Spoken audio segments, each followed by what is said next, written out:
Welcome to the Solid Verbal. The Solid Verbal. Come after me! I'm a man! I'm 40! I've heard so many players say, well, I want to be happy. You want to be happy for a day? Eat a steak. It's that woo-woo! And now, Dan and Ty.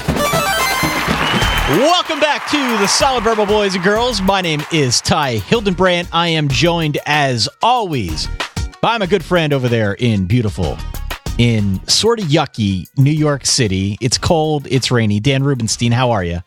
I have made such a mistake flying back here. But otherwise, Ty, I'm doing pretty well. I have my tea. Yeah. I've been extraordinarily lazy these past few days. A lot of sweatpants time and a lot of football time. And back in the office for the first time. I think I left... Did I leave like the 21st? Something. It's been a bit, and I'm very happy about it. Well, cool. It's good to have you back. Yeah, it was, 7 days now it's been since we've recorded a show? Feels far too long. It feels like a long time. We're in communication, yet I still miss you. I know, it's weird, but suffice to say, we're going to shake off the cobwebs tonight and talk about a bunch of bowl action, of course, highlighted by the victories of Alabama and Clemson on New Year's Eve. Spoiler alert. Well, Come on, Ty. That's why people are tuning in. That's true, to get the results. We had some other great bowl action. We had the Orange Bowl, which was awesome, between Michigan and Florida State. The Rose Bowl, we're recording this on a Tuesday, so last night the Rose Bowl was just incredible. We're going to get into all of that and much, much more, plus some news on coaching moves. We've got some news on NFL declarations. Dan, is there anything I'm leaving out? Coach just got fired a few minutes before we started recording, so that's always not that fun, but it's news. We've got a new booger picker in college football. Oh, yeah. Stay tuned to find out who that is. And that's pretty... I feel like, and I know we're going to get into the playoff games first, I just want to say it felt really nice at the moment, since we haven't seen the national championship game yet.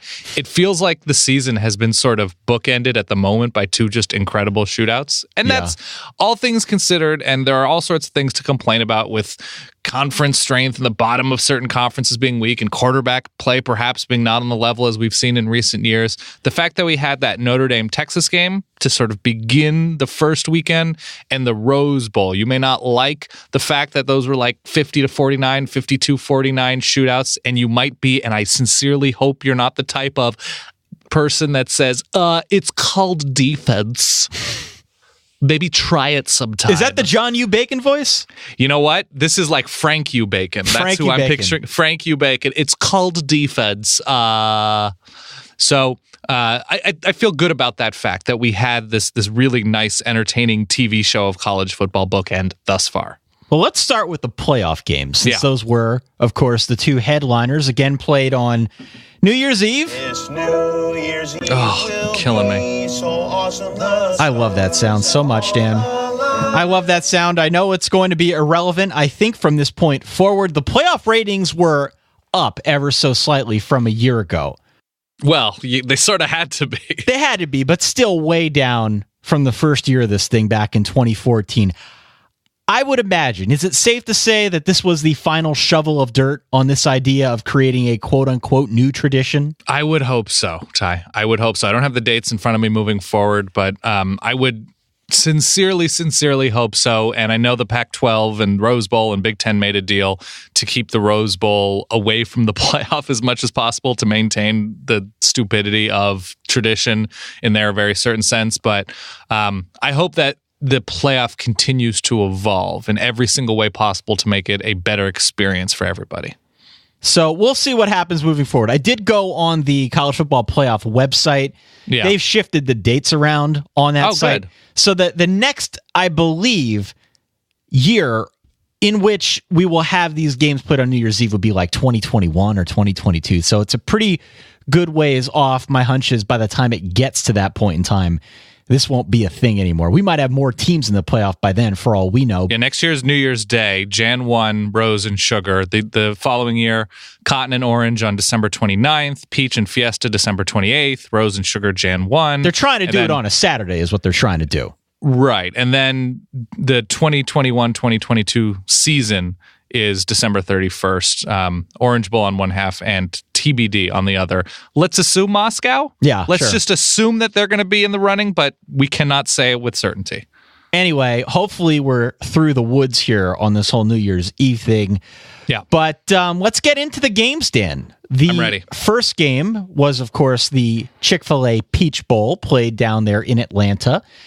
Alabama was a hefty favorite, and they won the game 24-7. Surprised at all? Surprised that Washington only scored 7, but at the same time, we've seen Alabama's defense this year. Leading up to this game, I was very curious to see, because we had seen the SEC not play perhaps super well and the Pac-12 not play super well, and to see which of these offenses would come to play against two very good defenses, and sort of how to gauge, if at all, postseason results up to that point and say, okay, well, Washington struggled with, Utah a little bit. Is that going to come back to haunt them against Alabama? And I would say that the biggest surprising thing is that Washington wasn't able to at least mount drives. Not that they weren't able to score 20 points against Alabama, because that's almost an impossibility unless you're Chad Kelly or Dr. Bo at this point, or Deshaun Watson. It was that Washington couldn't get creative enough and couldn't adjust well enough to combat just a stupidly talented and deep Alabama front, to just put together a 47-yard drive that ended in 3, or put together a 38-yard drive that pinned Alabama or something like that. That was the surprising thing. And also the surprising thing is that Alabama continues to find ways to comfortably win with subpar quarterback play. Not that it's a surprise given the defense, but given that it hasn't come around to really haunt them against a very good team like Washington clearly is. Yeah, I mean, what did we say in the build-up to this game? A lot hinged on whether or not Washington was going to be able to run the ball at all. Right. They need to run. They need to give Jake Browning some balance. He's a good quarterback, but he's better when he has balance. Washington rushed for 44 yards, Dan, about 1.5 per carry. The rest was on Browning. To his credit, I don't think he looked horrible. It wasn't an impossibly bad performance, but, given the fact that he was under pressure all game, got sacked 5 times, it was just too much to ask for him. So I don't think his performance was all that terrible. It's just he couldn't do it all himself. One thing that did surprise me, though, now you mentioned Jalen Hurts, and the quarterback play was subpar. But I thought Washington's defense actually really good. Held it together pretty well, right? I mean, how much better are you going to do against Alabama than 24 points? Yeah, they gave up the long run to Bo Scarborough, but all things considered, especially the way that they were harassing Jalen Hurts, not letting him really get loose in the running game, they did a fantastic job. And they've had the secondary all year. I mean, Budda Baker just declared, and we'll talk about some NFL declarations later. Sidney Jones has been an excellent corner all season long, but without arguably 2 of their maybe 3 best players, without Azeem Victor and Joe Mathis, Washington had a sound game plan, adjusted to Alabama's offense really, really well. They did, yeah. And the now former Alabama offensive coordinator, Lane Kiffin, and his game plan. And It was one of those things where you saw Washington's defense, and especially their front, hold up to Alabama as well as they probably could have, considering the talent divide between maybe Washington and some other defenses in the SEC. The difference to me is something you hammered on already. Washington's offensive line. And it's not even just a depth thing. It's just a talent thing. You saw right off the bat, they just could not control the Alabama front at all. And it's such a hard ask. And to give credit to Chris Peterson and the offensive staff of Washington, I thought they game planned pretty well for Alabama. They weren't asking Jake Browning to take deep drops and step into the pocket and read a defense. They were getting it out of his hand quickly. They were trying to run screens. They were trying to get it to the perimeter. And there's just so much you can't do against this Alabama defense. So I think Washington proved that they belonged, in as much as they will continue to grow moving forward. But it was a talent divide spotlight. And I tweeted this out during the game time. I don't know if you agree or disagree with this. Quarterbacks that beat Alabama, and I listed them by traits that are not necessarily super favorable, but it always seems like the guys that have beaten Alabama have an irrational confidence to them, just to screw a little bit loose. I was going to say there's an X factor there that makes them unpredictable. Yes. So total wild cards. So Chad Kelly, Dr. Bo, Trevor Knight, Steven Garcia in 2010. Who am I missing? Obviously Johnny Manziel. Those guys, they all seem to have just all right, screw it. I'm going deep. I am just going to take chances. I'm going to throw early. And the thing that those guys also had was big receivers. And you look at what Washington has, good receivers, but 5'11", 5'7", 6'1", all under 200 pounds. And those teams, whether it was Mike Evans, whether it was Laquanosaurus Rex, they all seem to have big bodies. Alshon Jeffrey in 2010 to sort of muscle already big physical Alabama corners around just a little bit. And Washington that's not how they're built at the moment. No, it was, I thought, as good a game as Washington could have played defensively. For their part, again, they did a pretty good number on Jalen Hurts as a passer, just 57 yards. The real damage, though, was on the ground. You talked about Bo Scarborough. He had an incredible game, a really nice long run, 180 yards, I think, 2 touchdowns, 269 as a team on the ground. I would expect we'd see more of that. That seems to be their preferred method of attack. Who knows what happens now as we shift play callers, which we can talk about momentarily. But you'd have to expect that Clemson knows it's coming. Clemson knows that there may be a little bit of a weakness, as there was with Ohio State when it comes to the passing game. Perhaps they can key on the run and force Alabama into some critical situations. Moving forward, how do you feel about Washington? Well, it hurts to lose some guys early. What is the status of them for next season? Who's leaving? Who's staying? So, not in a huge surprise. So, it's Budda Baker, All-American quality safety. Sidney Jones, a great lockdown corner. Elijah Qualls, who was sort of half of or a third of the anchor of a very good defensive line, a big body inside. And John Ross, their also All-American receiver. And it's Vita Vea is another one of their big bodies on the line that's decided to come back. So right now the hits have mostly come on defense, but Jake Browning will be back for his true junior season, and you would assume the offensive line is going to take steps forward. Myles Gaskin and Levon Coleman are both very good. So a lot of pieces to feel very good about, especially in a division with Stanford, unsettled quarterback issues and no Christian McCaffrey. Oregon completely overhauling everything. I know Luke Falk is back for Wazoo. Cal is in perennial. Who's going to be the quarterback? Does Sonny Dykes want to be there? No. And Oregon State improving, but still a ways away. So I think within the context of the Huskies and where they are, there's no reason to think that they can't win 10 games plus next year. And they've got a good coach who knows how to build a program. Yes, they've got a very, very good coach. I think it's the most important aspect of this. We do need to talk about Lane Kiffin leaving. Let's. This news came out shortly after Alabama's playoff victory, trickled out over the course of the weekend. But Lane Kiffin, who has been Alabama's offensive coordinator for a couple of years running now, it was announced that he's going to be leaving for his job at FAU before the national championship. Now, they did their best to try and put a nice smiley face on this. Yeah. My hunch is that anyone with half a brain recognizes that something clearly went down here, Dan. Do we have an inkling as to what may have gone down here to prompt this? There have been reports all over the place. Our pal Bruce Feldman mentioned that things had been particularly tense in Tuscaloosa and in meetings. Just Lane Kiffin and Nick Saban were not getting along, and it just seemed like it was a lame duck situation that in certain instances, we remember Kirby Smart from last year, remember Tom Herman at Ohio State, where coordinators make the move to a head coach but stay within, a playoff or a national championship situation, see it out. But it's a tightrope walk. It's something that you need to be able to handle with, life balance and grace. And if there's something that we can presume, either fairly or unfairly, but we've seen Lane Kiffin in public a lot in the way he's been able to handle himself.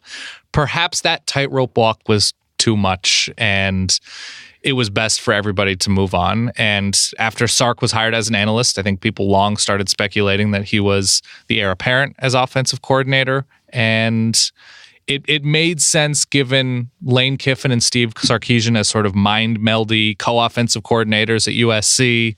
And going back, there was a story that Sark was texting Lane Kiffin at halftime of the Michigan State playoff game last year and giving him play ideas. So it makes sense that the transition won't be all that rocky to Steve Sarkisian. Long-term, we'll see. But just for the Clemson game, everything sort of makes sense with what we know about the entirety of the situation. Sark's got a lot of experience. I think they'll be fine. Right. I don't expect to see that big of a difference between what we saw from Alabama all year and what we're going to see against Clemson, but just an interesting development to follow. The big thing is I know that as an analyst that Steve Sarkisian's responsibilities are pretty limited to just like watching films and meeting with other coaches. Like he's not, I don't think, hands-on at practice. He's definitely not a hands-on recruiter. He definitely doesn't know these kids like Lane Kiffin does. So it'll be interesting to me, the type of relationship that he can forge with players is going to be sort of thrown to the fire. That, you know, he doesn't know perhaps Jalen Hurts' rhythms. He doesn't know, you know, Nick Saban on game day on the same sideline or in the booth, what he likes and what he doesn't like. So I'm curious to see how that transition goes in game. All right, we must move on here to talk about the second playoff game. This one was played in Glendale at the Fiesta Bowl, the now PlayStation Fiesta Bowl. Mm-hmm. Clemson wins by a 31-0 score, Dan. Guess who just got murdered? Wow. Yeah. This one to me was a true shocker, Dan. We had 2 crock pottings, for what it's worth. Yeah. 2 crock pottings in the playoffs this year. Alabama, which does it nearly every game. And then Clemson, in such a dominant manner that I just think it caught everyone off guard. Over the last 2 years, did you know the combined score of the second later playoff game? Care to venture a guess? Is it 71 nothing, something like 69 that? 69-0. Alabama won 38-0 last year. Clemson 31-0 this year.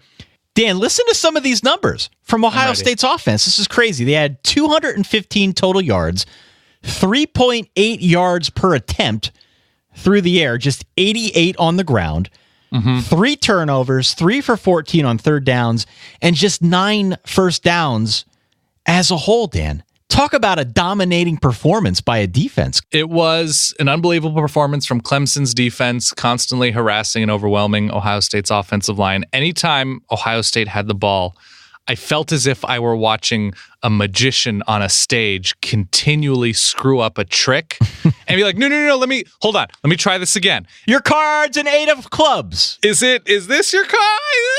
No. Okay, hold on. Let me try it again. I'm going to get this. I got to work this out. That's what it felt like watching Ohio State's offense. And I felt really bad for JT Barrett. I felt really bad for a ton of talent on the Ohio State offensive side of the ball, but it just wasn't there. It just was not happening. And we've seen, and it was Ohio State who I was talking about earlier when I was saying, like, how much... I mean, you were very big on the Big Ten heading into bowl season. And even though I don't think either one of us fully believe that bowl records are a mandate on conference strength, I think we can start looking at the Big Ten season with, you know, a slightly different lens that, maybe the bottom of the Big Ten is just that atrocious that it sort of masks, it sort of seasons some of the problems with the top of the Big Ten. And we can talk about Michigan and Florida State soon. And certainly Penn State held up its end of the bargain. But it was ugly. And we had seen it from JT Barrett these past few weeks. And, you know, Clemson weathering the turnovers. They weather turnovers. That's a talent. I think Alabama's the only other team that can do it like they do, because they throw you have 2 picks? Yeah, 2 picks. Deshaun Watson has 2 picks, and for whatever reason, Dabo Swinney and that staff and both sides of the ball, there's something like 14-1 when they have 2 turnovers. So they're able to weather that storm. We'll see what happens in the national championship game. But I think, the story was the Clemson defense and Deshaun Watson not getting it all down on himself and making huge plays both with his arm and with his legs. A really balanced attack from Clemson, too. Yeah. Which was nice to see. You mentioned Deshaun Watson. He needs to cut down on the picks. He does. Well, one of them was a slip. One of them was a slip. Okay, that's fine.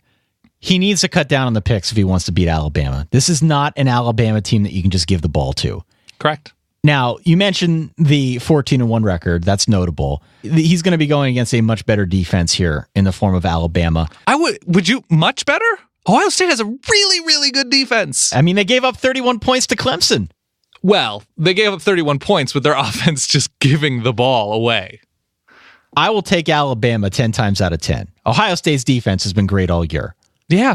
I'm still That's pro the shame Alabama. of everything. Yeah, that's fine. I just don't think, Alabama's defense is great, but I think it's fair to say Ohio State's defense is also great, all things considered, with the turnover and also just the results that they've gotten this year. But man, Wayne Gallman was decent enough, broke loose a couple of times. Deshaun Watson had a couple huge runs. Mike Williams is a big difference maker, and we talked about the types of quarterbacks that beat Alabama with what they need, big physical receivers. Mike Williams can be very easily classified as that. Yeah, and don't forget about Hunter Renfrow, who's not big, but still was able to slip in and make a bunch of big plays. Between him and Mike Williams, they combined for 11 catches and about 150 yards. So a good effort across the board for Clemson. Obviously, the score dictates that. I'm with you. I think their success now moving forward into a rematch of last year's national championship game hinges almost entirely on what Deshaun Watson is able to produce on his own. To what end can he will this team to victory? Yeah, and the other name we didn't mention, which I think will be a bigger name in the national championship game, is Jordan Leggett. Was pretty quiet. I think he only had a single catch, but I imagine he will be a big target against Alabama. And Curtis Samuel, 67 yards rushing with a long of 64. Yeah. 5 carries for 3 yards outside of that. Clemson's defense had, over the course of the season, gotten sort of tired and lapsed in fourth quarters. They did no such thing in this game. No. Actually, all of the defenses, I thought, looked pretty refreshed. Yeah. Even despite the fact that Clemson put 31 on Ohio State. I thought all these defenses played fast, played angry. It just wasn't Ohio State's evening. You saw that, by the way, you saw that Malik Hooker interception? Oh, he's great. I was talking about Malik Hooker back in August. I know you were. You were way in early. And I want to make sure that you see such things because he's special, and that is the end of his Ohio State career. And I'm sure he'll make an NFL team very happy. So there you have it. It's Alabama against Clemson. The game is going to be on Monday evening, January 9th. Mm-hmm. Alabama's about a 6.5-point favorite. We're going to do our preview of that game on Friday evening after you and I arrive. My initial take here is that I've been all in on Alabama all year. There's been no reason to really doubt that. I do have a little bit of doubt creeping in now because of what we saw from Jalen Hurts and also because of something you mentioned with Steve Sarkisian taking over.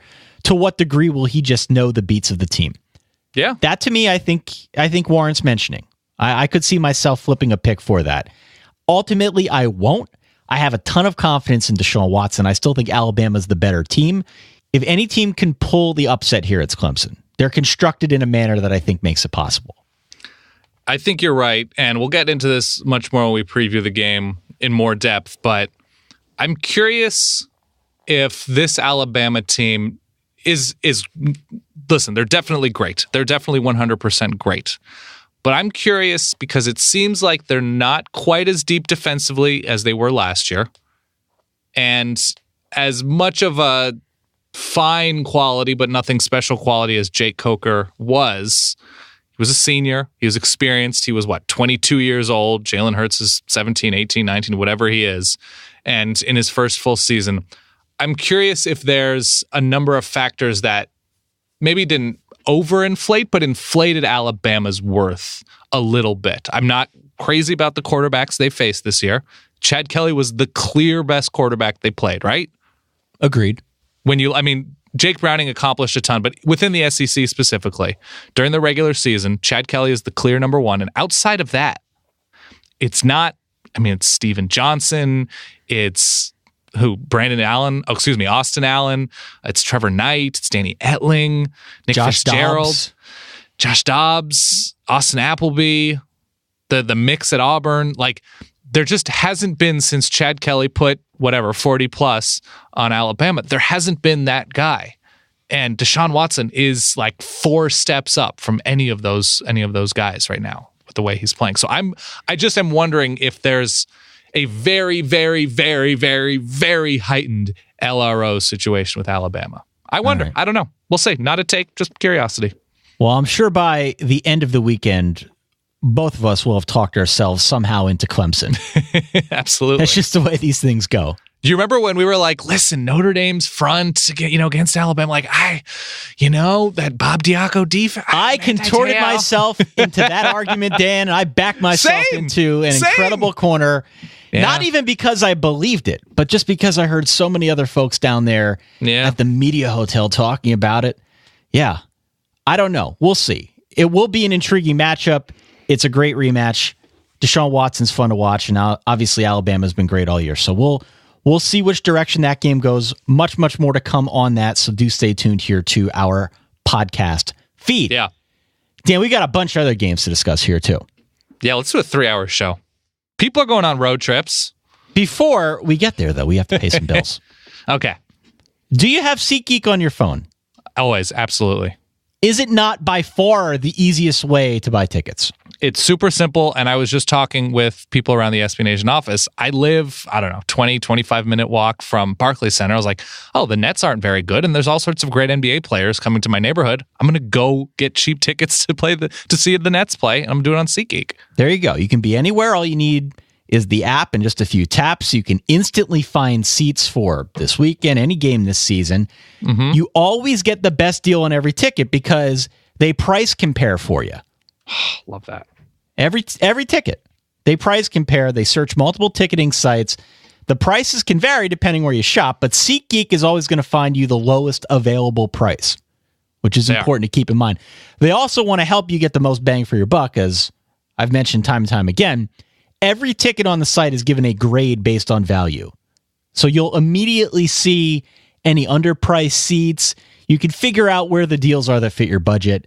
On top of all that, every ticket is guaranteed 100%. Mm-hmm. So you can shop with confidence. Here is the deal. If you're looking to go to a basketball game, NFL playoff game, they're all the rage right now. Performances, concert shows, you name it. You can get $20 off in the form of a rebate after your first SeatGeek purchase. Nice. In order to get it, you got to download the app. You got to get that first. Then you go to settings, click on add a promo code, and enter ours, which is SOLID, SOLID. After you make a purchase, SeatGeek's going to send you $20. And that's it. It's straightforward. Download the app. Promo code is SOLID. Do it. Easy. All right. Where are we going next, Dan? I guess we should go to the New Year's 6 games. Let's go to the Rose Bowl because a lot of people are saying it was the best game of the season, and I can't find a compelling argument to say it was not. Your final score, 52-49. Just an unbelievably fun game. The most points ever scored in a Rose Bowl. A ton of offense, a ton of records. Saquon Barkley, in a losing effort, had 306 in all-purpose yardage and 3 touchdowns. Sam Darnold, though, he was the guy, wasn't he? He absolutely was, and wasn't doing a ton. Trace McSorley was the one hitting downfield. Sam Darnold was an efficiency play. He threw the ball 50 times. He didn't get to 10 yards per attempt or anything like that, so he wasn't throwing the ball successfully downfield a ton, but it was slants and short stuff. It was him extending plays, being very good on third down, and then the pass at the end of the game over the middle was just...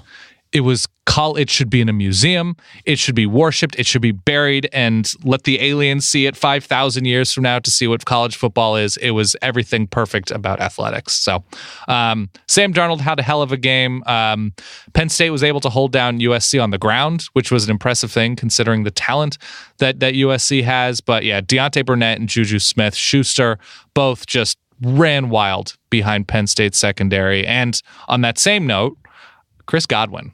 Yeah. My goodness. He's a beast. Saquon Barkley had a big game, but I think that was the big national coming out party for Chris Godwin. Let's go back to Sam Darnold for a second. Yeah. It's of note. So he had 453 passing, 5 touchdowns, 1 pick. Mm-hmm. In total yardage, 473, Dan. Whew. That breaks Vince Young's record from that epic USC loss back in 2006, the national championship game in the Rose Bowl. Mm-hmm. He broke that record. Stupid. 473 total yardage. Penn State lost the turnover battle. They did early, especially. Yeah, had a bit of a rocky go. They lost the turnover battle 4-1. Even if they get one of those back, maybe it's a different game. I thought Penn State acquitted itself well. Penn State acquitted itself very well.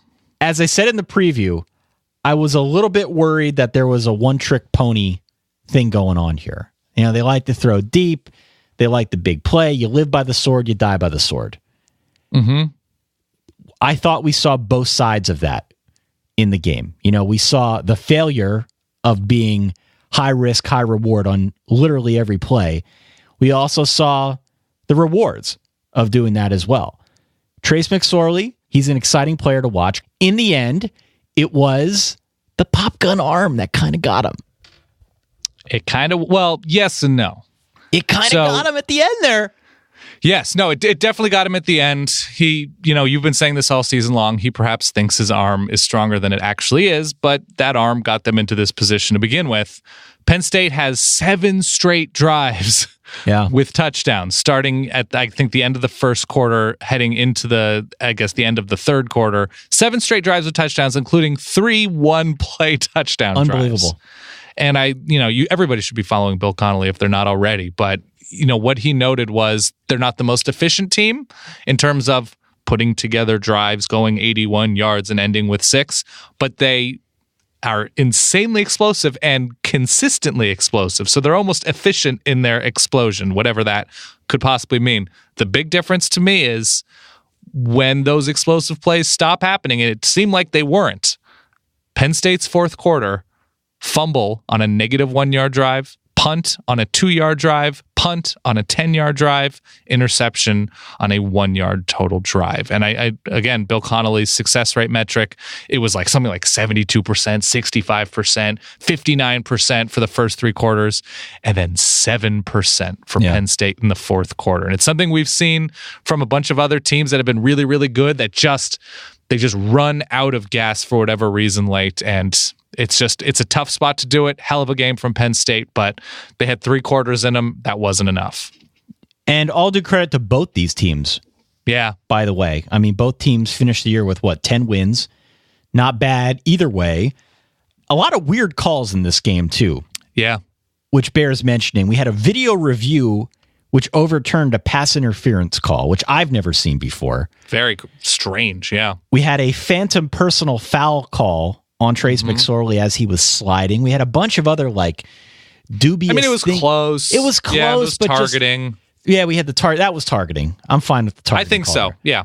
But just tight wire acts along the sidelines. Really, everything that college football had to offer. Maybe with the exception of defense, this game brought to the fore. Yeah, but even, there were forced turnovers. There were big stops from both teams. Leon McQuay eventually gets the pick after dropping a pick at the end of the game. The big bummer to me, and we shouldn't gloss over this, Adoree Jackson has been a spectacular college football player, and bummed to see him go down with an injury. That was a bummer, and I know their other cornerback, Biggie Marshall, left the game at halftime, came back for a little while with vertigo, so we hope he's all right.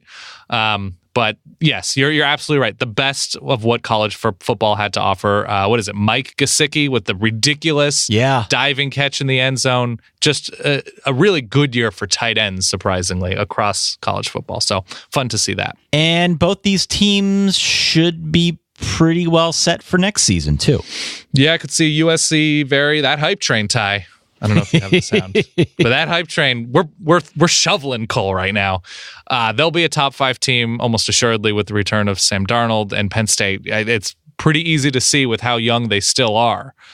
Top 10, easily 12? Top 10, have to be easily top 10. I would imagine they'll be top 10. So you have a top 10 team to root for next year, Ty. Yeah, I got at least one, Dan, and that ain't bad, right? Not bad at all. Moving on to the Capital One Orange Bowl. Let's do that. This is another great game. Mm-hmm. Mm-hmm. From top to bottom, it wasn't as great as the Rose Bowl. This one heated up late, but still a really, really good matchup. Florida State wins 33-32 over the Wolverines of Michigan. Jabril Peppers didn't play in this game. No. It was due to a hamstring injury. There was some speculation. Is this a Christian McCaffrey or a Leonard Fournette type of thing? He explained as much to the media. He was very emotional about it. Clearly, that was not the case here. He wanted to play. He practiced. He was ready to play. He just wanted one more day. One more day. He was heartbroken, One more day might have made the world of difference. And I just wonder what effect that had on the Michigan defense. If you're Doc Brown, your defensive game plan for Florida State has to revolve a lot around what you can do with Jabril Peppers. You can move him all over the field. He can play corner. He can play linebacker. He can play safety. You can do so many different things with a player of that caliber.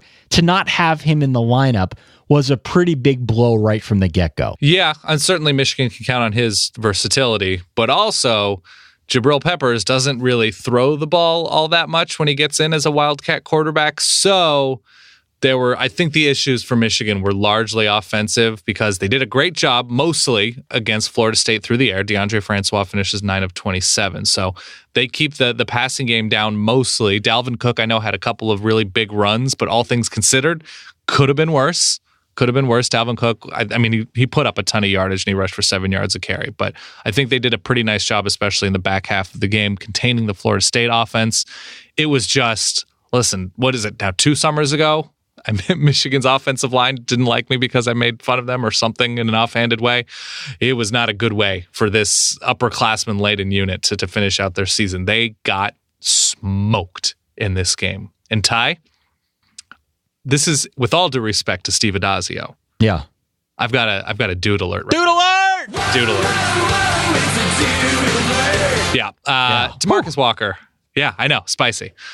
DeMarcus Walker was just ridiculous in this game. And Wilton Spade is probably still seeing him in his dreams. So Michigan, finishes the season in a disappointing way. They're going to be a lot younger next year. I imagine the quarterback race will be pretty open. They've got some young quarterbacks there. I know John O'Corn is back. Shane Morris announced that he is going to transfer as a graduate, so he'll be eligible immediately wherever he ends up. And there's a ton of talent in Ann Arbor. Florida State perhaps has even more talent, and they were dealing with, I know you mentioned the Jabril Peppers injury, but they dealt with so much in the way of injury, including their best defensive player in Derwin James, also a dude, but we don't need to go on the dude alert. Also disappointing, and I pointed this out, Michigan and the 2 teams that Michigan lost to during the season, not Florida State, but during the actual season, combined to score how many touchdowns in the postseason? I believe that'd be 0, Dan. That would be 0.0. That'd be 0. So not the greatest reflection at this point. Yeah, let's go back to Florida State's defensive effort. Please. You mentioned the defensive front. They were superior in this game. Listen to these numbers. 4 sacks. I don't even have numbers for how much pressure they generated. I know they had 15 tackles for loss. Allowed just 89 yards on the ground, about 2.5 per carry. Also played really well in the secondary. Trailed off a little bit after Trey Marshall got bounced for the targeting. Yeah. But still a pretty good effort across the board. And that's notable to me because Michigan's strength as an offensive unit was what they were able to do on the ground for most of the year. Wilton Spate, he was okay for most of the year. Just efficient. Pretty good as a game manager. Hit some long plays when they needed to. But ultimately, this was a team that liked to run the football, and they just weren't able to do that. And when they dropped back to pass, people were hanging off Wilton Spate. They were somewhat efficient against the better teams on their schedule. I looked this up because Jed Fish, Michigan's quarterbacks and receivers coach, is now the offensive coordinator at UCLA. Or at least it was announced. I don't know if everything is official. Michigan against FBS winning teams had like the 101st most efficient quarterback rating and like 114th yards per attempt. So they really struggled through the air against the better teams they played. So they're going to need to take a major step forward next year, whoever the quarterback is. Also of note, Jake Butt tore his ACL. Oh, hated this. This was tough to watch. I felt real bad for him. Early. Early. He's a great NFL prospect. He's been a mainstay. So we wish him the best. Yeah. Just a sad thing to see. Yeah. Hope he recovers fully, makes $1 quadrillion in the NFL. Let's go to the Cotton Bowl next. Let's do that. Goodyear Cotton Bowl, Wisconsin 24, Western Michigan 16. I wasn't surprised by the result of this game. I was surprised by Western Michigan's ability to adjust. Because early on, Wisconsin, they looked like they were going to run through them like a hot knife through butter. I think I even tweeted it out. You did. And they were able to run as a team. They had 184 yards. But it wasn't the kind of dominant power rushing effort that I expected. Corey Clement got off to a really good start. If you watched in the first quarter and like quarter and a half, I guess, it looked like he might run for 200 yards, but he finished with just 71, averaged 3.5 per carry, which was okay. Wisconsin got up early. Western Michigan found a way to scrape back. It was never a runaway train. Ultimately, I think it comes down to Wisconsin playing better defense and finding a matchup in Troy Fumagalli that they were able to exploit here. Talk about a dude alert, Ty. Talk about a dude alert. It was not a situation, though, where Western Michigan got blown off the field. They were very competitive in this game. Yeah, and somewhat fortunate to recover a number of fumbles. They have the backbreaking interception late, which sealed it for Wisconsin. And you know what? Good for Bart Houston. And, he came in pretty touted and started the season and has gotten into the mix. And he had an incredibly efficient day. No, obviously, partially and thanks to Troy Fumagalli. Jazz Peavy had a nice day. Corey Clement, end of his career, had a very nice career in Madison. Jazz Peavy with, they're going to run fly sweeps with Jazz Peavy. That's just a reality. But yeah, the story is Western Michigan hanging, finding Corey Davis at key moments, pushing the pile forward on offense. It was a really nice year for Western.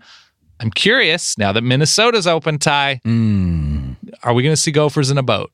Gophers in a boat. I'm curious. I hope, for the sake of Western, that PJ Fleck sticks around for another year. But good for Western's performance in the Cotton Bowl. It was a decent enough game. Was I the only one kind of annoyed with PJ Fleck?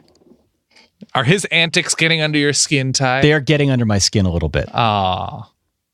He's fun. He's a fun guy to watch. Mm-hmm. He's obviously built something at Western Michigan. Yeah. I'm not like Debbie Downer. I like myself a good chuckle when it comes to college football, but there's just something about him. Everybody knows this about you, Ty. You love a good chuckle. Something about him I found rather annoying and sort of obnoxious here.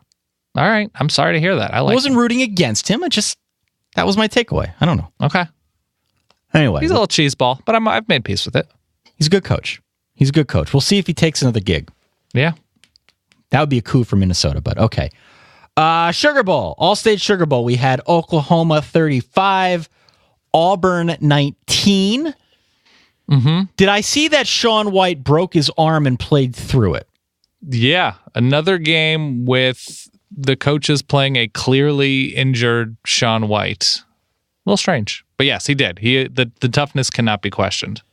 This one was a second half runaway train for Oklahoma. Once they got things going, it was pretty much all over. The final score makes this one look closer than it actually was because they scored like literally a garbage time touchdown to end garbage time touchdowns at the gun.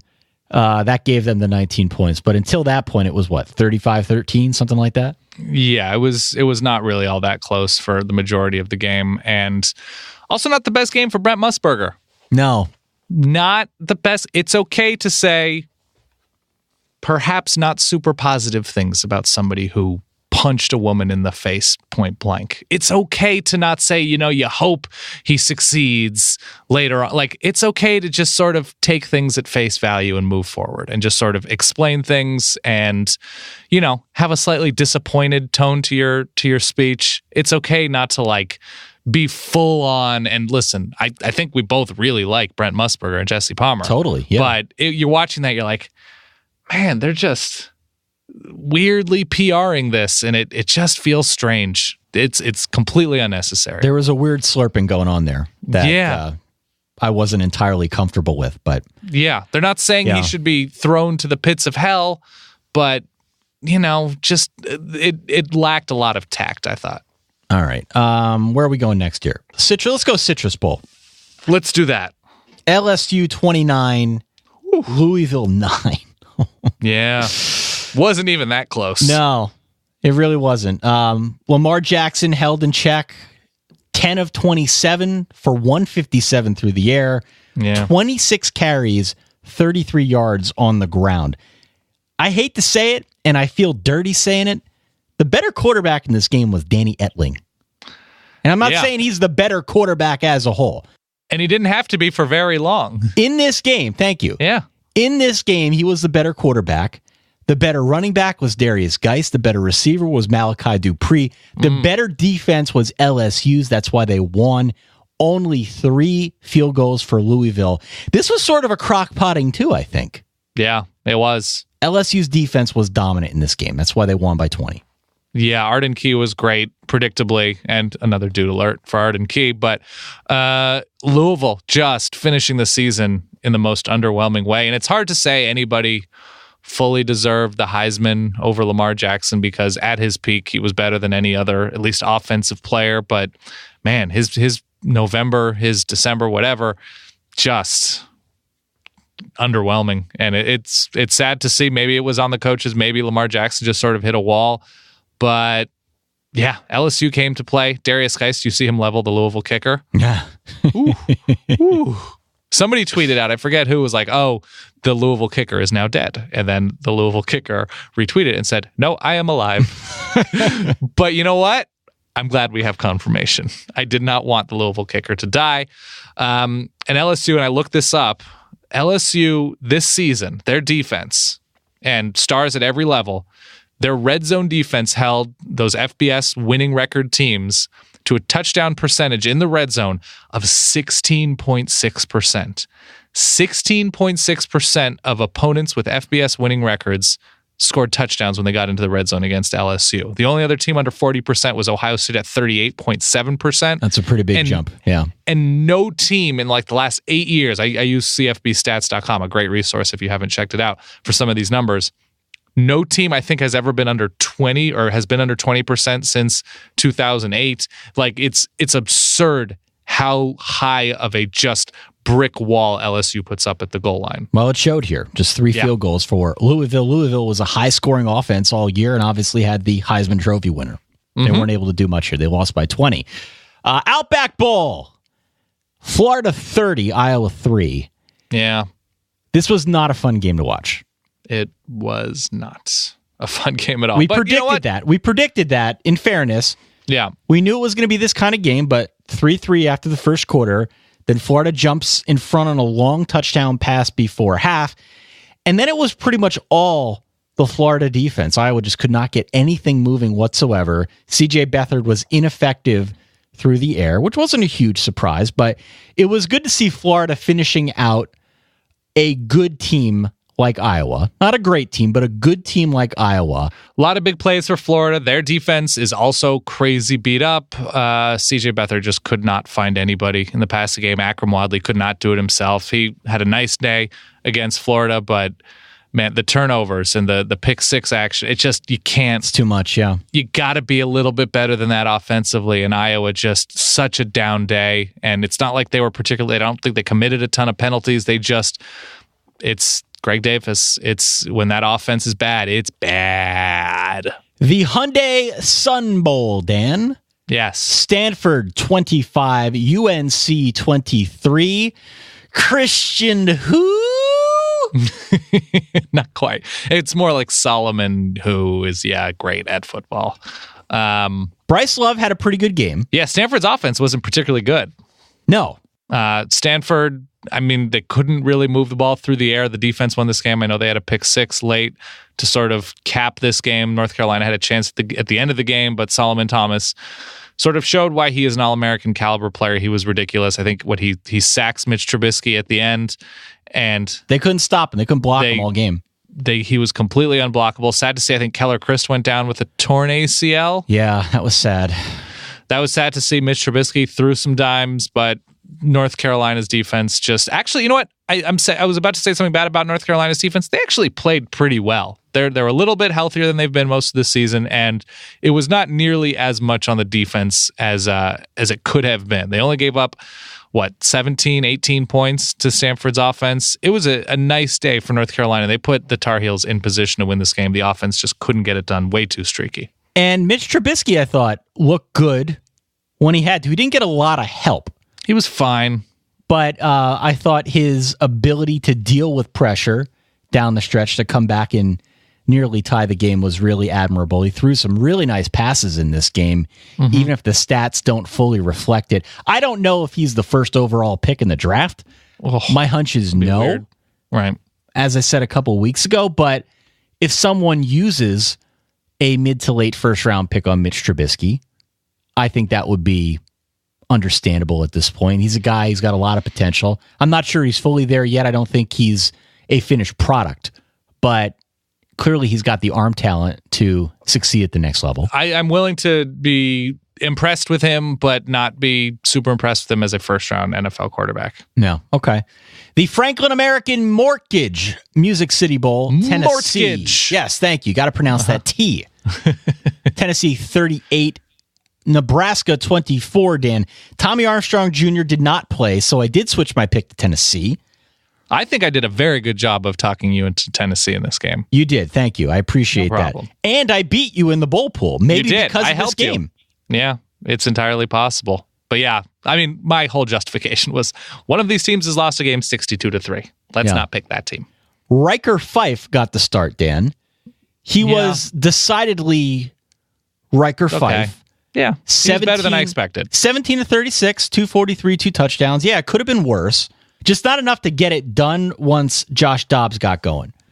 Because this game belonged to him. His final game, 291 and a touch through the air, 118 on the ground and 3 touchdowns. He really took this game over in a big way, and that's why Tennessee won. Yeah, disappointing game for Nebraska's offensive line. Derek Barnett just completely wreaked havoc, which is not a surprise, also a dude.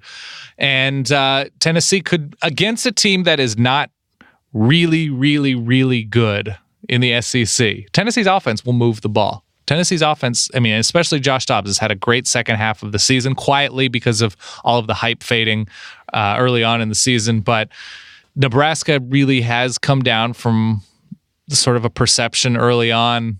No, Tommy Armstrong certainly hurts that, but defensively, they were pushed around constantly, and their offensive line was just atrocious against this Tennessee front. So Nebraska, I think they're recruiting really well. I haven't paid too much attention, but my high school is like giving them like 3 good players apparently. So it's a feeder system now. But it'll be interesting moving forward now.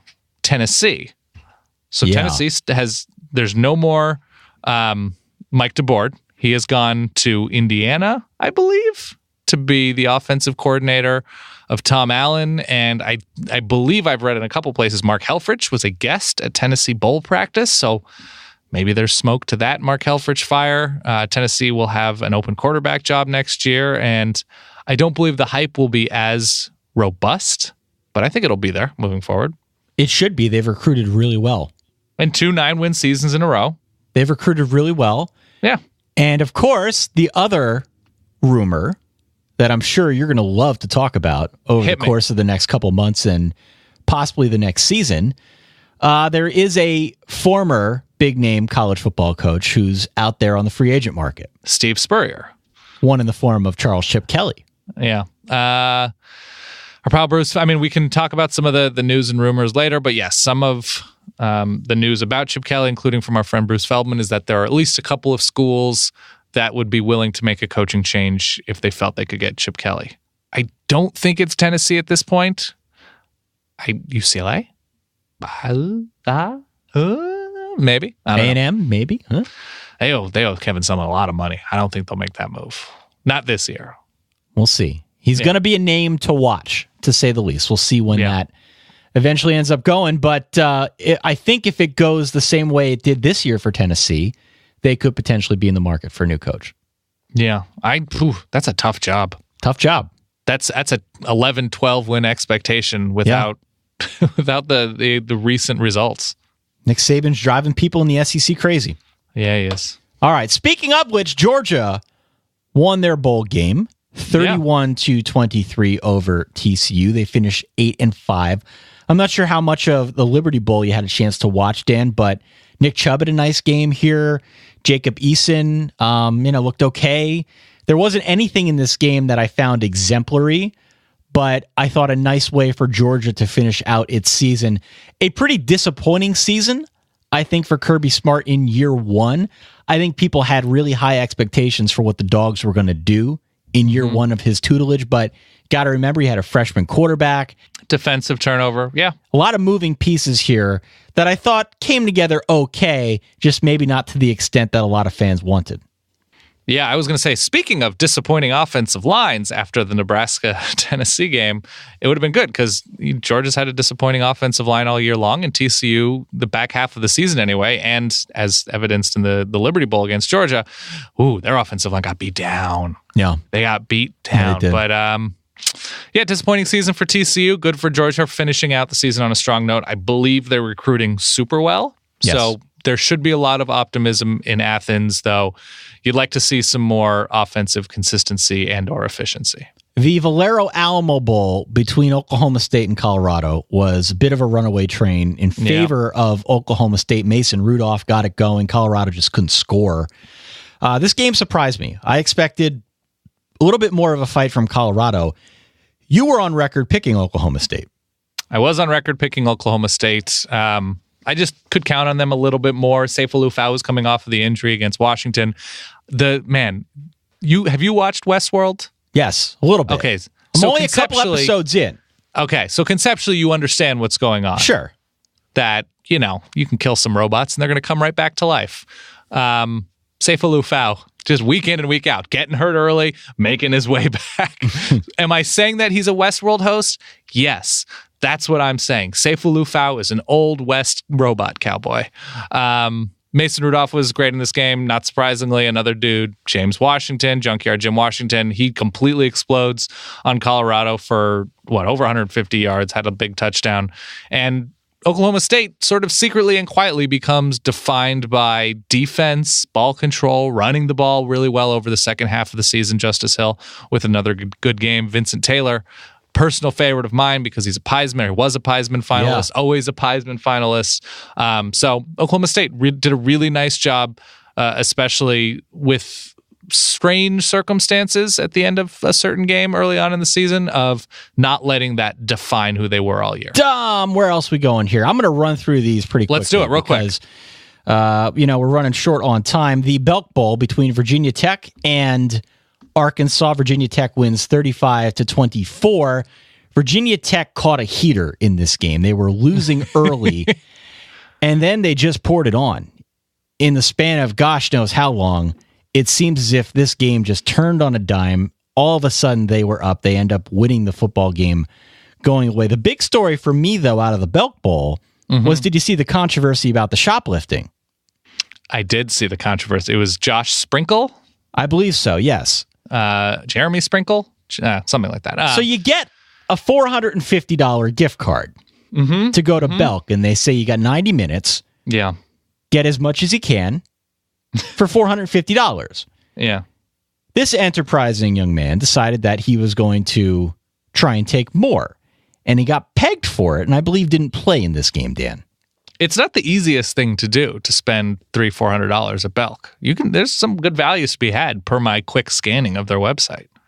$450 is a lot to spend. You can find many dollars. You can find some big ticket items that will suit your fancy in 90 minutes.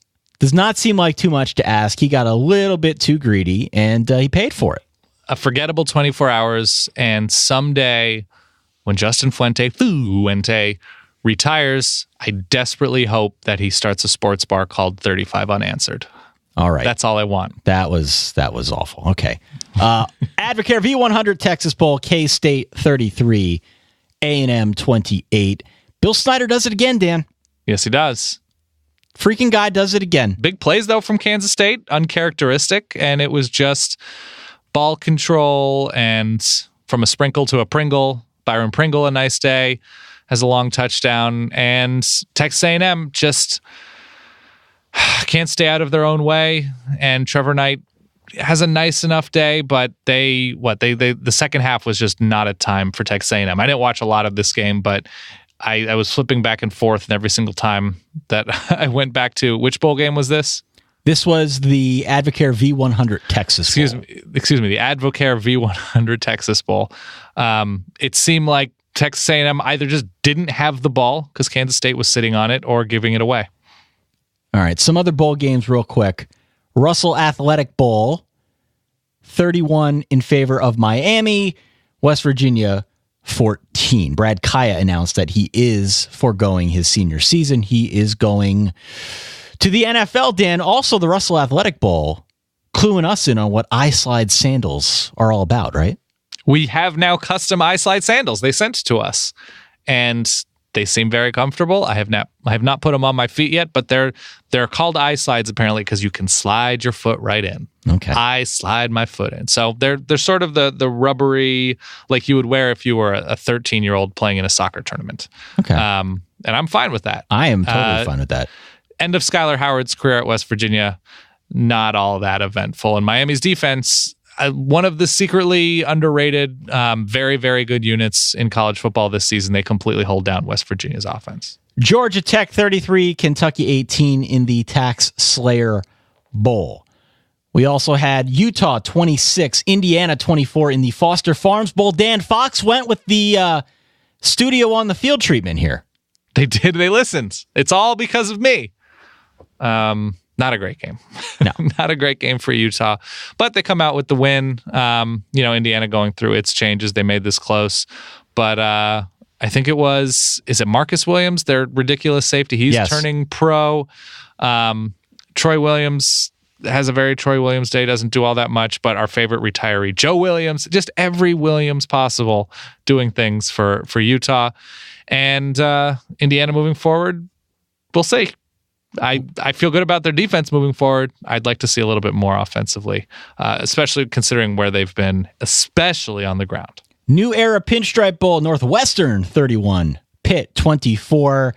Nice game for Nate Peterman, 13 of 18, 253 through the air. Really nice game on the ground for Northwestern's Justin Jackson, Dan. He had 220 some odd yards in this game, an offensive explosion, a good game to watch. Northwestern gets the better of Pitt. Yeah, give him an inch, he'll take a mile, Justin Jackson. Inconsistent over the course of the year, but when Northwestern's running game is working, he goes crazy. Quadri Henderson, a nice enough day, didn't probably get enough touches, and uncharacteristic for Pitt is, their pass defense has been awful for a couple years now. They've been pretty good against the run, and Northwestern had their way with the Panthers. So Northwestern, if Clemson wins the national championship, we are talking double transitive national championship tie. In the Birmingham Bowl, this is actually a pretty good game. Yeah. My boy Quentin Flowers for USF lighting it up. He had 261 through the air, 105 on the ground, 5 total touchdowns. USF wins. They go 11-2. In overtime, though. Yeah. Needed overtime to do it, but 46-39. Bit of a shootout here over South Carolina in a game that tightened up late. All due credit to South Carolina coming on strong. Scored a couple times in the fourth quarter to level this one up and take it to OT. Yeah, promising, encouraging performance from Jake Bentley, who had a huge day. It's just impossible to win with 5 turnovers. It is impossible to win, and South Carolina almost made the impossible happen. But yeah, your boy Quentin Flowers just continues to do work against a pretty good South Carolina defense. An impressive way to finish out the season. 11 wins is no joke, especially given where USF has been these past couple years. And finally, the Nova Home Loans Arizona Bowl. Air Force 45, South Alabama 21, Dan. Yeah, they fall down early. They came back. A cap to a nice year, a very quiet 10-win season for Air Force, but impressive nonetheless. All right, very quickly. Pay more bills, and we got to talk about some news, coaching changes, and we'll get you out of here. Maybe a little earlier than expected. Nice. You ever hear of texture, Dan? Always, and I like the way you say it. Texture. So we're both going to be taking plane rides now. At the end of the week. We're flying down to Tampa on Friday. Going to be flying back home later on Sunday evening after we do a bunch of interviews and put together some cool stuff. This is a time of year where not just you and I, but a lot of people are traveling. There's no way you're ever going to cram all the magazines you like into a carry-on bag. Now you can do it with Texture. It's an app that gives you unlimited access to 200 plus magazines. Here is the way this works. They go beyond just delivering the magazine itself. They make it easy to find and enjoy all the articles you want, daily recommendations, exclusive interactive features, videos, much, much more. It is searchable. So again, if you try to stuff a magazine in a carry-on bag, you can't search that. You can't type in keywords. Texture allows you to search and mark the stuff that you like. You can even check out back issues. Again, bonus video stuff. They can curate articles and magazines just for you. Whoever you are, Texture will help you find whatever it is you might be into. Why on earth Would you subscribe to a couple magazines when you can have them all on your smartphone or tablet? Yeah. All of them, all the time for way, way less. I'm asking you. Answer that question. Listen, I don't have a good answer. You have to do this. If you like magazines, if you like features, if you have a variety of interests, Texture is the only answer there is. Right now, Texture is going to offer you a 14-day free trial. 14 days for free. Texture.com/solid. 14 days. Listen, all these magazines are available. People, Sports Illustrated, Entertainment Weekly, Forbes, Fast Company, Rolling Stone. There's a whole list of them here. I don't have time to get through all of them. But you can try it for free for 14 days. Go to Texture, texture.com/solid, Dan. There's a very good chance that if you're listening to this show, you are as dumb as Ty and I are and are living in a cold weather place. Yeah. With fewer outdoor options. You're staying inside, grab some cocoa, start a fire, like not an arson type fire, but no, don't do that. Don't do that. And get some texture in life. All right. So we mentioned at the top of the show that there were some other news tidbits. We talked ad nauseum about the bowl games, right? Mm-hmm. We talked about the Lane Kiffin thing. We talked about some guys that are declaring early. We mentioned anecdotally about Tracy Claeys leaving Minnesota. What other odds and ends are there in and around the world of college football that we didn't address? All right, so we have some big activity at Ohio State. So there's a rumor or a report that Kevin Wilson's going to be the new offensive coordinator in Columbus, which if he can put up more than 0 points against a big-name team in a bowl game, then certainly that's an improvement. They also are hiring Ryan Day, who's a longtime Chip Kelly guy. He was at Boston College for a while. He was been with Chip Kelly, I think, at New Hampshire, and now with the 49ers and Eagles. He's their new quarterbacks coach. And Tim Beck, who was running the offense for Ohio State, he goes with Tom Herman to run the offense at Texas now. Sterling Gilbert, who had come from Tulsa to Texas, is now joining Charlie Strong at USF with, I think, Texas's offensive line coach, Matt Maddox. Chip Longtie, Memphis offensive coordinator, Notre Dame, putting up 40 points a game in his first year with Mike Norvell, now in at Notre Dame. How do you feel about that addition? I think it's a good addition. I think he's a sound recruiter, which is going to help them in the absence of Mike Denbrock, who was a really good recruiter, and he now joins the staff over at Cincinnati. Mm-hmm. I am curious to see how much play calling, if any, because it seems as if Brian Kelly is pretty adamant about taking a more hands-on approach on the offense. Is that a good thing? I don't know. I trust Brian Kelly as an offensive play caller. Well, he called the games this year, right? Mike Denbrock was calling the plays this year. He was calling. Okay. So, Brian Kelly calling plays, I think, is ultimately a good thing. But again, you wade into this uncomfortable territory of you've got a guy who's a head coach. He's got numerous other things that demand his attention. For him to also be calling the plays, is he diluting himself a little bit? I don't know. I think it's a good move to bring Chip Long aboard. Do you know who Notre Dame begins the season with? They begin it with Temple. And if you think Temple is not going to be America's team in week 1, new head coach, Jeff Collins, I'm all in on I'm Temple thinking of a 4-letter word that rhymes with duck, but I don't think I could say it on the air. Temple, Georgia, at BC, at Michigan State to open their 4-game September. Other than Notre Dame, we have Tennessee, obviously, Mike DeBoer. He's going to Indiana. Mark Helfrich, we mentioned that earlier, has been in Knoxville. We'll see. It would be an interesting fit considering the talent that they bring back. I think he could succeed there. Troy Taylor, the offensive coordinator at Eastern Washington, they've been succeeding in recent years. I think he was only there this past year. He was Jake Browning's former head coach in high school. He is now the offensive coordinator at Utah after Utah moves on from Aaron Roderick. Dennis Erickson also retired for however many times. I don't know. With no fanfare, by the way. Not a lot of fanfare. Has had a weird 4th or 5th act, whatever. UCLA, as we mentioned earlier, Jed Fish, who was the quarterbacks and receivers coach for Michigan, is now moving out west. Most of his experience, if not all of his experience, is far east of the West Coast. But should be an interesting, what we presume to be final year for Josh Rosen, to see if that offense can get going with new leadership. Baylor and Matt Lubick appear to be an item. Matt Lubick was the receivers coach for Oregon last year and the offensive coordinator for Oregon. And he had the receivers job at Ole Miss for like 2 weeks. And now I think he is getting a coordinator job at Baylor for Matt Rule. Oregon has hired a bunch of assistants. Jimmy Doherty from Michigan to coach receivers. Dante Pimpleton, at running back. Charles Clark, the Colorado DB's coach, is going to be coaching corners. Keith Hayward, the Louisville DB's coach, will be coaching safeties for Oregon. All sorts of good recruiters there anyway. We mentioned the Bob Diaco thing, right? Yeah. We mentioned the Bob Diaco thing. Randy Edsall is slowly building his staff in stores. Minnesota, PJ Fleck, maybe? Chip Kelly? Charles Chip Kelly? Craig Bull? Craig Bull wouldn't be the worst hire. And Florida, I mean, they're short a defensive coordinator with Jeff Collins going to Temple, but Randy Shannon was the interim DC for the Gators against Iowa. Did a hell of a job. There are times in life, more often than not, when being first puts you in the best position to succeed. Mm-hmm. This may be one of those situations for Minnesota where being last to fire your coach may actually work in their favor. Yeah, see where the dust settles. PJ Fleck didn't get a gig.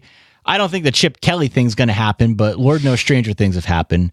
Craig Bull could be an interesting name. There are a bunch of names that are still out there that I think would look at that Minnesota job with a new stadium and certainly playing in a big-time conference like the Big Ten. They'd look at that job as an upgrade. So I'm real curious to see which direction they take that. Bull is definitely older, and there's some good coaches out in that Big Sky region, the FCS ranks and stuff like that. Yeah, I mean, Bull's older, and it's sort of starting from scratch on a certain level with Minnesota if you're installing a very different kind of offense and culture. Yeah, I think you're right. I think there's some interesting names. All right, where are we at with NFL declarations? Glad you asked, Ty. Seems like there have been a lot of them. So there have been a lot recently. Just stop me when any one of these jumps out to you as worth noting or seeming weird or unexpected or making just too much sense. Okay. Here we go. Buda Baker, makes safety, sense. Washington. Ton of Katie sense. Cannon, Baylor. Okay. Yeah. Garen Conley, the corner from Ohio State. James Conner, which, again, another person we hope makes $1 billion in the NFL and never gets hurt. Dalvin Cook at Florida State, certainly ready. Gerard Evans is a name that a weird one. I looked at, and I was like, showed a lot of promise, would have benefited from another year, but I don't think it's a particularly strong quarterback class. So on that level, I guess I understand it, but I think there were moments where he showed he was a little bit raw this year and could have improved and gotten himself he could have into a used better another position. year under Justin Fuente. Isaiah Ford, also the record-breaking Virginia Tech receiver. I think he was ready.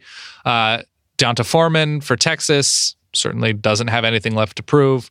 Leonard Fournette, obviously. Wayne Gallman, Myles Garrett. Devon Godchaux, great name, the defensive lineman for LSU. And I did see that, what's the LSU defensive lineman, Christian Lacouture, is coming back. So that's good, really thankfully. nice for Ed Orgeron. Yeah.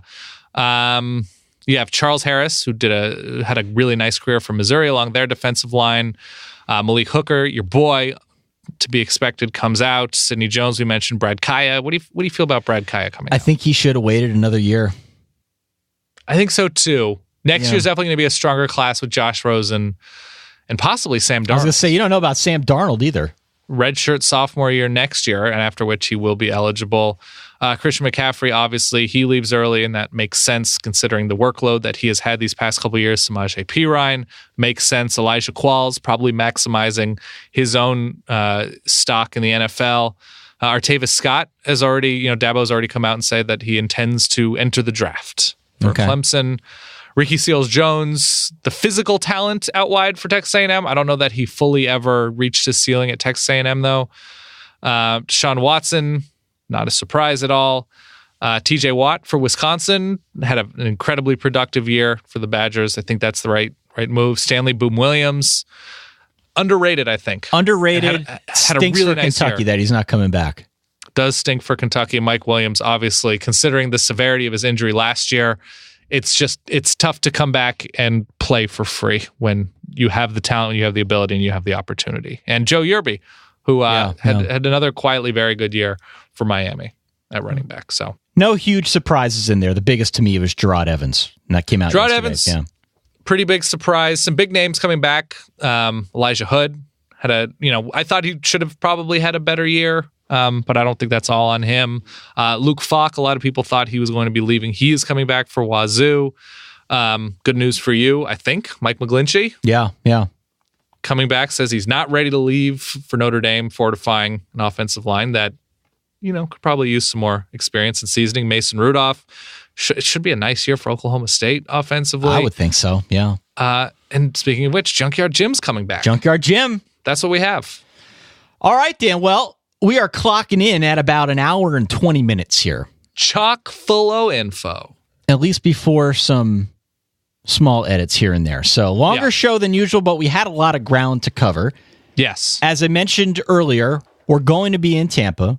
We're not going to be publishing a million shows. While we're down there, we're also going to be talking to some other folks. TBD as of now as to who, in fact, they will be. But we're going to conduct some interviews that will, like we did last year, we'll play them back throughout the course of January and February and March and April, just to keep this train rolling all throughout the offseason. Yeah, and pay attention if you have not done it yet. You should like our Facebook page because we're going to be doing live video on both Facebook and potentially YouTube from Tampa with all sorts of our pals doing fun things. The plan is to stream. We're not going to be doing NCAA 98, I believe, like we did for the semifinal games. This is my favorite idea ever. So if you didn't catch it, we were streaming with the use and the assistance of NCAA 98, which is a long time ago, Ty. Washington versus Alabama. Washington won, unfortunately, and our sim was not accurate. But Clemson, Ohio State. That was deadly accurate. I believe it was 24-7. 31 total points. Nailed it. Clemson wins comfortably. Nailed it. So, with that said, we're not going to be doing the national championship game, but Ty and I will be doing play-by-play, like picture-in-picture play-by-play of the Tecmo Super Bowl. So we are going to use Tecmo Super Bowl with some sort of mod to play the 2016 Oregon team real bad against the 2016 Notre Dame team real bad. Yeah. And I would say pay attention, like our Facebook page. We will tell you exactly when it is happening, but we are going to have some fun with the Tecmo Super Bowl. I am pumped for this. It's going to be great. So, yes, pay attention, hang out with us. It's free and you're probably not doing anything. It's gross out where you are. There it is. All right. Well, This is a fun show. We appreciate everyone bearing with us. A longer show this evening, but need to squeeze it all in before we depart for Florida in a couple days. So, Dan, I will talk to you in person on Friday. I love it. Do I have to wait around at the airport for you? I think I do. You might have to, yeah. Damn it. We'll figure this out. But yeah. We are going to do a couple of mega shows and videos, and it's going to be a good time. I'm looking forward to it. And we've got the live show in 2 weeks. And we got a live audience show in New York. Yeah. Absolutely. More on that to come, to say the least. For that guy over there, Dan Rubenstein, for myself, Ty Hildebrand, thanks again for tuning in. We'll catch y'all in a few days. In the meantime, stay solid. Peace.